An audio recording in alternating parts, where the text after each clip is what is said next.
Welcome, friends, to this quick hit bonus episode of That's So Second Millennium. So, Bill has kind of been incommunicado right at the beginning of May. That's pretty understandable. I think it was pretty stressful. I have been kind of incommunicado because I am desperately trying to make certain changes in my life that I hopefully will be able to announce here in a few weeks. Looking forward to it, but that hasn't left a whole lot of dilly-dally time for stuff like podcasting. I am really looking forward to doing the name Sixtus, which is the next name on the bracket. You can cogitate that and go look up the Roman canon and remind yourself that Pope Sixtus is on there, although it is Sixtus the Second rather than Sixtus the First, which is just one of the many interesting quirks about that name.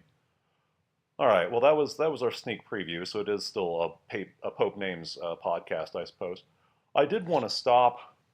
Another thing that's clogged up my mental inbox, if you will.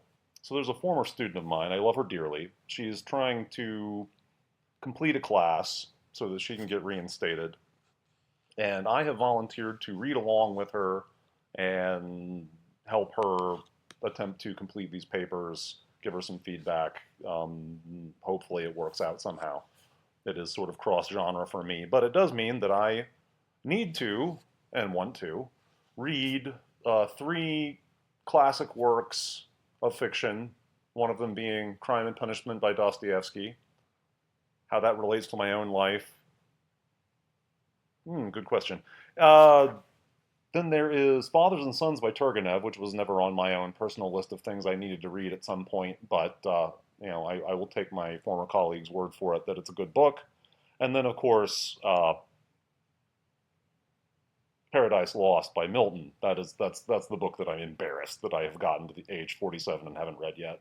So I'm going to read it now, and I'm going to talk to my friend and former student about them, and we'll see if we can get her back on the straight and narrow path and get her to her bachelor's degree after all this time. That's not been all this time, but things happen in your early 20s. So that's basically where we're at as far as that goes. I did want to stop for a minute while I had the microphone on, although I can barely get out of my chair. I'm literally sitting in my recliner rather than using my usual microphone because I'm just that tired today. But I did start reading Pope Leo's encyclical over the weekend, and I'm very intrigued to pursue it to the end. But I did stop after digesting the first 10 paragraphs, and I was really struck by paragraph 7 to 10 specifically. And this is more a taste of something that I'm sure I will unpack with Bill at some point if I can track him down again. But Pope Leo draws this fascinating contrast between the well-known story of the Tower of Babel in Genesis, where shortly after the episode about, Noah, the descendants of Noah are apparently all living in this city somewhere in Mesopotamia and are trying to build this city with its top in the heavens. And you know the drill. They end up not speaking the same language. They're planning to reach heaven without God, etc., etc. Okay, so Pope Leo draws a contrast between that and the much less appreciated episode of the book of, that is the entire book of Nehemiah, basically, where Nehemiah, a Jew, and already back in the late, Babylonian exile, and obviously this is after the Babylonian exile because the Persians are now large and in charge, which is how this project can even get off the ground. But Nehemiah is a servant of the king of Persia and gets himself sent back to Jerusalem in order to rebuild it. And Pope Leo draws this fascinating contrast between Babel, and he portrays, the Tower of Babel as being a sort of top-down, heavy-handed, shall we even say bureaucratic, but certainly autocratic project. And he portrays Nehemiah as, he does not use this word, perhaps studiously avoids this word, but nevertheless the word is clearly hanging there, of distributism. He takes a Chestertonian, Ballochian, distributist approach of, hey, we're going to divide up this wall into sectors, and y'all different families are going to take care of, one bit and another, and I'm going to run interference for you and keep these, various forces, circling Jerusalem, hostile people, hostile groups within the Persian kingdom from thwarting this enterprise while you go do your thing.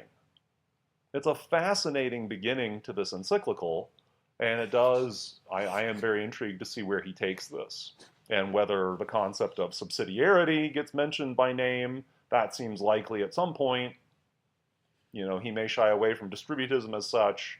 That is not, part of the, shall we say, deposit of faith of the church's social teaching uh, so far. And Leo may not decide to be the one to add it if it ever does get added.